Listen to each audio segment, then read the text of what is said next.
शरद पवार और अजीत पवार के बीच पुणे में हुई मीटिंग।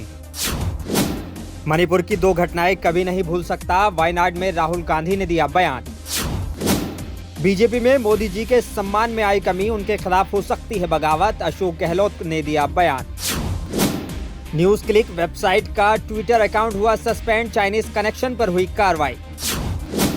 मौसम विभाग ने 13 और 14 अगस्त को उत्तराखंड में अत्यधिक भारी बारिश का रेड अलर्ट किया जारी। 2025 तक भारत को टीबी मुक्त बनाना है, एमपी के सागर से बोले पीएम मोदी। पाकिस्तान में अनवरुल हक को केयर टेकर पीएम बनाया गया। पीएम मोदी ने सागर में संत रविदास मंदिर का किया शिलान्यास।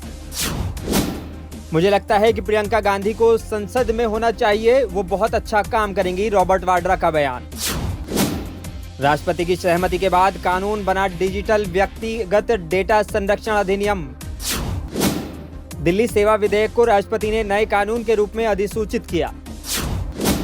पीएम मोदी पर ममता का पलटवार, बोली बिना सबूत के बोल रहे हैं, वो चाहते हैं गरीब लोग मरते रहें। विपक्ष ने मणिपुर के लोगों के साथ विश्वासघात किया, वोटिंग से खुली घमंडिया गठबंधन की पोल, पीएम मोदी ने दिया जवाब।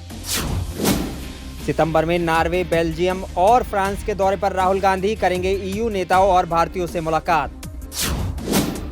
अमृतसर में भारत पाकिस्तान सरहद पर ड्रोन की हलचल, बीएसएफ के जवानों ने की फायरिंग। उत्तराखंड के रुद्रप्रयाग में भूस्खलन का मलबा कार पर गिरा, 5 तीर्थयात्रियों की हुई मौत।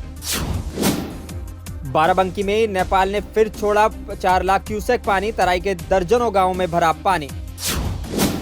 आज होने थे WIFI के चुनाव, पंजाब हरियाणा हाईकोर्ट ने लगा दी है रोक। 2 दिवसीय गुजरात दौरे पर जाएंगे अमित शाह, मोदी समाज के सम्मेलन को करेंगे संबोधित। 15 अगस्त को लखनऊ के सभी मल्टीप्लेक्स में दिखाई जाएगी देशभक्ति वाली फिल्में, देख सकेंगे बिल्कुल मुफ्त। आज पुणे के चांदनी चौक फ्लाईओवर का केंद्रीय मंत्री नितिन गडकरी ने किया उद्घाटन।